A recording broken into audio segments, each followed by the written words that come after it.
Saudações, senhoras e senhores, aqui é o irmão Diogo Rafael Moreira, do site controversiacatólica.com. Estou com o Frei Pedro Maria para falar a vocês um pouco sobre a vida e a obra de um grande santo da ordem franciscana, São Boaventura. São Boaventura tem a sua festa no dia 14 de julho, então nós achamos bem oportuno trazer aqui o Frei Pedro para falar um pouco de seu confrade, né, o grande São Boaventura, e dizer um pouco do que faz, né, ser tão célebre o nome dele, ser um doutor da igreja, ser também como que o segundo fundador da Ordem dos Franciscanos, né, e ter a sua festa no dia 14 de julho, celebrado pela Igreja Universal. Então, Frei Pedro, o senhor poderia introduzir o tema e falar sobre... Então, grande confrade, né? Grande confrade, né? E São Boaventura é chamado doutor seráfico, né? De todos, desenvolveu uma forma de teologia muito interessante, baseado na espiritualidade, né? Na vida espiritual. São Boaventura, assim, mais dados históricos, nasceu em 1218 e foi curado de forma miraculosa por São Francisco. Ainda São Francisco? Por São Francisco, em vida. Sim, em vida. São Francisco, ao passar pela cidade onde morava São Boaventura, ele se encontrava enfermo nos braços da mãe, era um bebê. Então, São Francisco segurou São Boaventura nos braços e disse: ó Boaventura, porque já havia visto o futuro grandioso de São Boaventura na ordem e na igreja. E ele instantaneamente ficou curado dessa doença. São Boaventura entrou muito cedo para a ordem, devia ter lá para os seus 16 anos na época, e fez todos os seus estudos acadêmicos na ordem franciscana, né? Diferente de Santo Antônio, que nós comemoramos no mês passado. Isso. Santo Antônio fez todos os seus estudos teológicos na congregação dos cônegos regulares da Santa Cruz, na ordem, melhor dizendo, dos cônegos regulares da Santa Cruz, e depois aderiu, pediu ingresso na ordem franciscana. São Boaventura não, foi educado desde cedo na ordem franciscana. São Boaventura desenvolveu, dentro desse espírito, dentro desse trabalho na ordem, uma teologia baseada, onde se tinha a base, a essência, na união com Deus, através do estudo. É muito interessante essa visão teológica de São Boaventura. E a ordem passava por conflitos internos muito grandes, muito diversos, sobre essa questão dos estudos. Na verdade, isso foi o que dividiu, né? Dividiu a ordem praticamente naquela época. Havia dois partidos, os dos espirituais, que diziam que os frades não deveriam ter contato com os estudos, mas deveriam viver uma vida simples de piedade e os estudos básicos para se conhecer as verdades de fé. E existia também na mesma ordem um outro partido, que era o partido dos letrados, que vinham geralmente das universidades, as grandes universidades, como Narbona, etc. E desse grupo fazia parte o grande, né, o tão falado Frei Elias de Cortona, que introduziu os estudos, controverso, Elias de Cortona. Então havia dois partidos que estavam em conflito dentro da ordem. O dos letrados, ou seja, dos universitários que entravam para a ordem, e dos espirituais que queriam viver, na época, lê-se nota. Os espirituais, que eu digo, não são os hereges espirituais, mas o partido dentro dos franciscanos chamado espirituais, que buscavam viver a regra e os ensinamentos de São Francisco, tal qual sua forma primitiva. Entende? Sim. E esse partido foi apoiado por Santa Clara, etc. Bom, houve uma grande confusão dentro da ordem por conta disso. É como qualquer família, uma família numerosa também, como os franciscanos, tinha os bons e os maus dos dois lados. Exatamente, né? exatamente. Sim. E, na verdade, os espirituais, a essência dos espirituais, irmão Diogo, não era, de início, uma essência má. Eles tinham medo dos estudos, porque eles consideravam o estudo como algo que insufla mais a vaidade de se aprender as ciências do que a união com Deus ele mesmo, Sim, entendeu? Então sim. esse é o grande problema dos espirituais, a grande questão de consciência dos espirituais. E São Boaventura, ao contrário, ele desenvolve toda uma estrutura, toda uma, digamos assim, uma forma de se estudar teologia, na qual a alma utiliza dos ensinamentos teológicos para se unir a Deus. Então ele inverte o axioma que nós comumente conhecemos, que é ciência e piedade. Isso. Ele inverte para piedade e ciência. Pietatis et scientia. Então ele inverte um pouco esse axioma para a ordem, e aí ele consegue cativar, consegue unir tanto o espírito primitivo da ordem franciscana, que é justamente essa humildade, essa simplicidade, com os estudos acadêmicos. E resolve uma briga que já tinha anos, séculos já dentro da ordem, essa divisão. Ele consegue resolver esse problema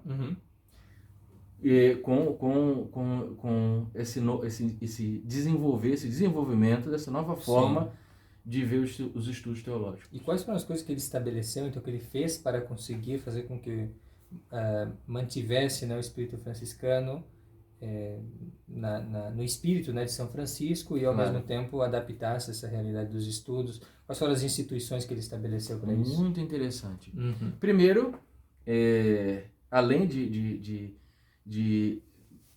dar apoio, de dar suporte às universidades franciscanas, ele desenvolveu certos métodos de estudos baseados principalmente na questão devocional. Por exemplo, uma obra clássica dele, que eu recomendo a todos, e aqueles que puderem ter acesso, chama-se a obra das Três Vias. Né? Eu vou falar de outras grandes obras que são bem conhecidas no mundo acadêmico, mas essa em especial, as Três Vias, no qual ele fala da via iluminativa, da via purgativa, da via iluminativa e da via unitiva, sobre a ótica da teologia e da filosofia. E combinando justamente a ascética, né? A ascética e mística cristã com a doutrina, com a filosofia e a teologia. Perfeito. E ele vai dar argumentos e vai se utilizar da sã filosofia e da sã teologia para embasar toda essa obra que ele compôs. Engraçado que essa obra já demonstra, quem a observa, quem a lê, já em primeira instância já percebe um devocional, porque essa obra é toda constituída em 3 pontos. Sempre o São Boaventura vai usar 3 pontos em honra à Santíssima Trindade. Ele começa a falar das 3 vias, purgativa, iluminativa e unitiva, e depois para cada desenvolver dessas 3 vias, ele vai desenvolver 3 pontos, sempre 3, nunca 4, nunca 5, sempre 3. Por quê? Porque esta obra é uma obra devocional trinitária, é uma exaltação à Santíssima Trindade, entende? E é muito interessante. Outra obra muito conhecida de São Boaventura é um itinerário, né, de Mente para Deus. Mente para Deus, muito famoso, de fato. Isso é famosíssimo. E não há nada mais filosófico do que esse tratado. Quem já leu esse tratado... É denso, não é algo, não é uma leitura Exatamente. É uma leitura que exige, e é uma obra devocional. Olha que interessante. É uma obra devocional, mas é extremamente filosófica. Né? A gente vê isso claramente, né? Toda a filosofia que ele tira, até mesmo, interessante, uma coisa que eu não sabia, embora todos tenhamos ciência de que São Boaventura usou Platão na época. Sim, nós sabemos, claro. Porque a filosofia Mas um Platão, evidentemente, né, purificado. Exato, purificado. Mas você percebe, no itinerário da Mente para Deus, você percebe um toque aristotélico. Mesmo com todo o platonismo, né? Purificado, como o senhor mesmo colocou, um platonismo purificado, você sente algo de Aristóteles, ou seja, São Boaventura teve contato, algum tipo de contato com as obras de Aristóteles. Então isso é interessante porque é uma obra devocional, mas essencialmente filosófica. Entende? E bem, nós falamos muito aí do intelectual que ele foi, do que faz ele merecer o título de doutor da igreja, né? Claro, essas grandes obras que ele escreveu, justamente ele ser com São Tomás, um dos grandes doutores escolásticos do século XIII. Mas, e do ponto de vista da santidade de São Boaventura, o que nós podemos dizer, como podemos exaltá-la nesse dia que se celebra especialmente isso, não? O fato de ter sido um santo doutor. É verdade? São Boaventura cultivou a ciência, o que nós chamamos de ciência santorum, a ciência dos santos. E quando nós meditamos sobre essa ciência dos santos, nós descobrimos que a base dessa ciência é a humildade. É o baixo pensar de si mesmo. E São Boaventura cultivava essa virtude ao extremo. É contado que quando São Boaventura recebeu o chapéu de cardinalício, ele lavava os pratos, a louça. E quando os emissários do Papa chegaram com o chapéu, se o senhor será cardeal, ele disse, bom, os senhores deixem esse chapéu sobre a mesa e depois eu resolvo isso. E aceitou um grande ato de humildade de São Boaventura. São Boaventura era uma mente brilhante, mas que conservava essa ciência dos santos. Como São Tomás de Aquino também, São Tomás de Aquino também é um exemplo. Com certeza. Inclusive, São Boaventura foi contemporâneo de São Tomás. É verdade. São Boaventura foi contemporâneo de São Tomás. E o senhor sente nos escritos dele, sente nas obras dele, essa essência da ciência dos santos, que é a humildade. Sim, e teve ele também, tal como São Tomás, uma particular devoção ao Santíssimo Sacramento? Sim, inclusive a última obra das obras seletas de São Boaventura é uma exposição do Santo Sacrifício da Missa. Ou seja, o sacerdote, antes de celebrar, ele escreveu para os sacerdotes antes de celebrar a missa. Antes de ir à celebração do Santo Sacrifício da Missa, o sacerdote deveria meditar sobre esses pontos que São Boaventura colocou sobre o Santo Sacrifício da Missa. E a mais interessante, que também é desenvolvida nos 3 pontos, ele coloca a serviço do sacerdote, por exemplo, primeiro o acúlio da consciência, ou seja, examinar sua consciência. Saber se aquele sacerdote pode ou não, naquele momento, subir ao altar com tranquilidade de consciência, ao menos dos pecados mortais, para celebrar a Santa Missa. Depois, a profundidade do Santo Sacrifício da Missa. A infinitude do Santo Sacrifício da Missa. E, por último, a união do sacerdote como vítima perfeita.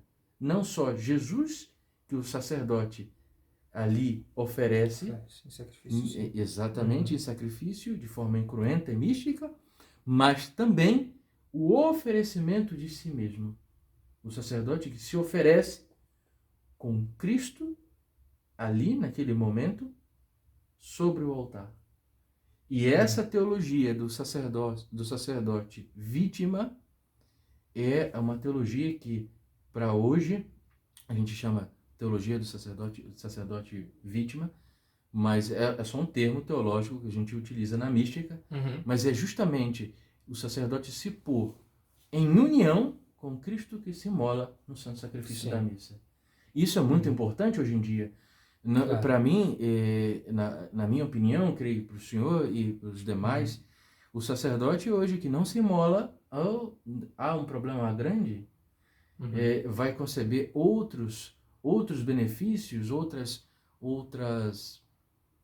gostos que estão fora do que realmente é o sacerdote. Sim, eu diria que seria imolar-se com Cristo, seria a plenitude do que a gente entende por in persona Christi. Exato, in persona Christi.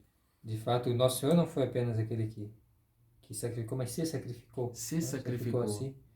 E o sacerdote, assim, na pessoa de Cristo, ele não só oferece, mas se oferece. Isso é uma plena identificação com o sacrifício do nosso Senhor, né? Estar na pessoa de Cristo, ser o seu representante. É também ser não só aquele que oferece, mas aquele que se oferece. Que se oferece. É Engraçado que o cume dessa teologia, uhum.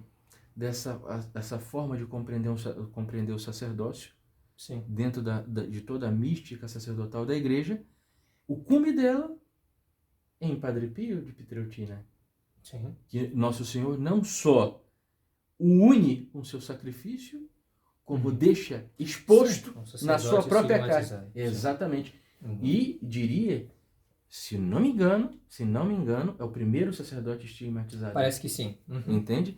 É o cume da mística de São Boaventura, da mística franciscana. E é um franciscano também. Exatamente. É muito interessante. Então, São Boaventura, o grande diferencial dele é, sendo um homem de ciência, sim, se faz tão pequeno, tão humilde, e essa teologia do sacerdote vítima, a mística do sacerdote vítima. E eu separei uma leitura de São Boaventura que fala sobre esse tema, perfeito. Né?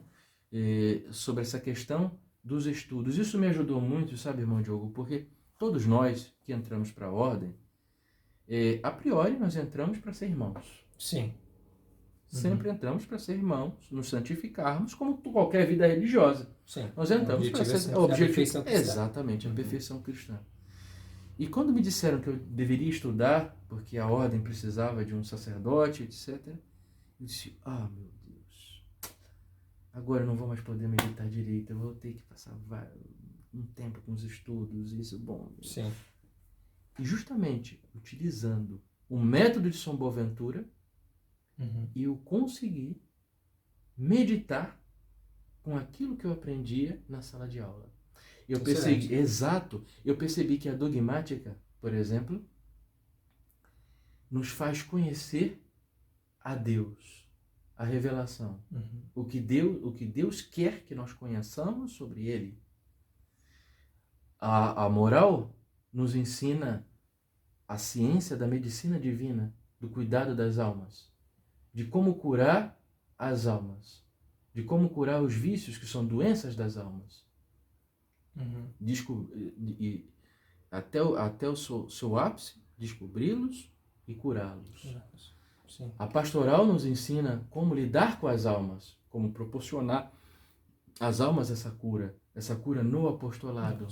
O direito canônico nos ensina a lei de Cristo por meio da lei da igreja. Sim. E isso vai se desenvolvendo em nós. E aí nós vamos tendo a consciência de que nós aprendemos ali a conhecer melhor a nosso Senhor Jesus Cristo, a Deus Ele mesmo. Por meio de Cristo, né? A ciência de Cristo. Exatamente. Fala São Paulo. Isso nos ajuda muito. E São Boaventura tem uma frase muito interessante que me ajudou muito nos tempos de estudo. E eu queria dividir com os nossos os que vão assistir esse vídeo. Perfeitamente. Então, São Boaventura diz, não basta a leitura sem a unção. E essa unção não tem nada a ver com os carismáticos. Sim. É a unção divina. Não basta a especulação sem a devoção. Não basta a pesquisa sem maravilhar-se. E quantas vezes na teologia nós nos maravilhamos com o que descobrimos. Não basta a circunspecção sem júbilo. O trabalho sem piedade. A ciência sem caridade. A inteligência sem humildade. Enfim, o estudo sem a graça. Excelente. Assim diz São Boaventura. E essa é a nossa espiritualidade, a espiritualidade franciscana. Muitos disseram, né? Eu já escutei isso de muitas pessoas, que os franciscanos não são amigos dos estudos. Mentira. São Boaventura está aí para provar o contrário. Está errado, sim. Mentira. Nós somos inimigos, sim, de um falso estudo, de um estudo que incha, que envaidece. Mas do estudo de Deus, Ele mesmo, para conhecê-lo e amá-lo, nunca. Isso um franciscano nunca pode. E nenhum religioso De maneira nenhuma. Frei, e também o que eu gostaria de chamar a atenção, só da minha pequena Claro, claro, contribuição por aqui, favor. que eu acho particularmente tocante e uma manifestação de toda a santidade, piedade, amor, caridade viva que vem no coração de São Boaventura, aquela oração de ação de graças sobre o Sim, seu transfígio, né? transfinge. Sim, que é realmente maravilhosa, impressionante. Transpassai, Senhor, o mais íntimo do meu coração, com a lança lancinante do vosso amor divino. É incrível. Não, e depois vai desenvolvendo, né? Na medida que vai desenvolvendo, você vai vendo que vai aumentando a intensidade. Sim, é Até que amor puro. chega um clímax ali que é impressionante. É uma oração um pouco longa, né? Mais ou menos, em comparação às demais, é um pouco longa, mas você vai vendo que é por amor a Deus, a caridade, como ele vai dizendo que Deus é tudo, né? Que Deus é tudo, que É Deus seja verdade. tudo, né? E também ele faz esses contrastes aí também, é impressionante, eu acho muito bela, né? E o senhor sabe E onde ele compôs explica essa bem. oração? Não, senhor. Então vamos agora falar sobre isso. Ele compôs, depois que ele terminou as 3 vias, no Monte Alverne. Porque Olha ele só. foi ao Monte Alverne, onde São Francisco recebeu os Onde São estigmas, Francisco recebeu os estigmas, sim. fez um retiro durante 40 dias Uhum. no Monte Alverne. Lá ele escreve as 3 vias espirituais e também a oração do Transfinge. Que maravilha, hein? Excelente. Então, mais alguma coisa a tratar, Frei Pedro, sobre esse grande santo? Alguma outra consideração que Sim. você gostaria de fazer? Sim. Na verdade, é um grande conselho que eu Excelente. creio que São Boaventura Uma daria lição, talvez, dessa exposição. essa exposição toda. Uhum. Infelizmente, nos tempos atuais nós temos coisas boas, por exemplo, o avanço dos meios de comunicação, que servem Com também certeza. para passar a boa doutrina, apesar de ter muita coisa que não é boa, mas nos ajuda a passar a doutrina católica. Então, Sim. hoje em dia, as almas têm muita mais facilidade de possuir informações. Sim. Isso tem um lado bom, mas tem um lado negativo, que, bom, no passado nós já vimos isso e hoje mais ainda. Muitas vezes nós nos deparamos com papagaios doutrinários, ou seja, pessoas que falam da doutrina, que expõem às vezes de forma muito clara e objetiva pontos da doutrina, história, etc. Mas quando chega na parte espiritual das obras, há um problema, há uma dicotomia. Sim. E isso Divórcio. é um problema muito grave que nós vivemos hoje. São Tiago diz que a fé sem as obras é morta. Sim, Né? que é sem caridade. Porque é sem caridade. Sim. E isso é um problema. Então, por exemplo, é normal para nós que alguém que conhece tão bem a doutrina a pratique de forma objetiva e clara na sua vida diária. E quando isso não acontece... Seja a santidade. Exatamente. Santidade. Nós começamos a perceber que há um problema. Há algo que não está se encaixando. E hoje nós vemos isso, né? Pessoas, bastante. Sim. Almas que são muito proativas, que sabem, que procuram a doutrina, mas na hora da praxis, e parece que não passa algo. Então, meu conselho hoje, e eu creio que seria o conselho de São Boaventura, eu penso que seria o conselho de São Boaventura, conheçam sim a Deus, busquem a Deus, busquem a ciência a ciência de Cristo, mas também unida à ciência Santoro, que é a ciência da prática, da imitação de Cristo. Isso é o ápice da união da alma com Deus. Conhecê-lo e amá-lo. E conhecê-lo para amá-lo. Conhecer aqui os gostos de Deus através da sua doutrina para amá-lo de uma forma mais profunda e especial. Se não há isso nas nossas vidas, nós devemos voltar a esse primitivo amor quando nós nos convertemos e conhecemos a fé. Sim, graças a Deus, então nós temos um intercessor, poderoso intercessor diante de Deus para nos ajudar nesse caminho, São Boaventura, que rogue por nós.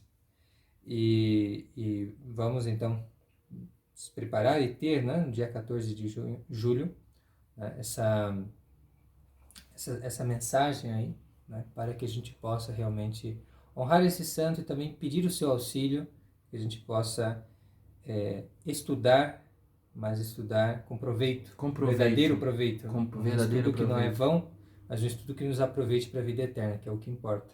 O estudo é um esforço, né? É algo que a gente tem que fazer às vezes, é preciso estudar. Às vezes seria melhor que não tivesse, né? Não tivesse. É uma consequência também da nossa ignorância, a gente que nasce nessas trevas, né, da ignorância. Bem, tá bem, né? Não é o mais perfeito, mas é o que nós temos o raciocínio, temos que ir raciocinando e se esforçando. Mas esse esforço, ele só aproveita para a vida eterna com a graça.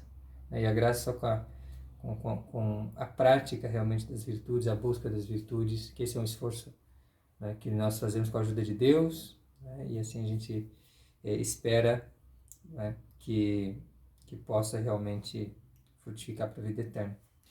Bom, Frei Pedro, muito obrigado pela sua ajuda, muito obrigado pelas considerações. Que São Boaventura rogue por nós. Muito obrigado a você também que nos assistiu. Obrigado pela companhia, fique com Deus e até a próxima. Tchau, tchau.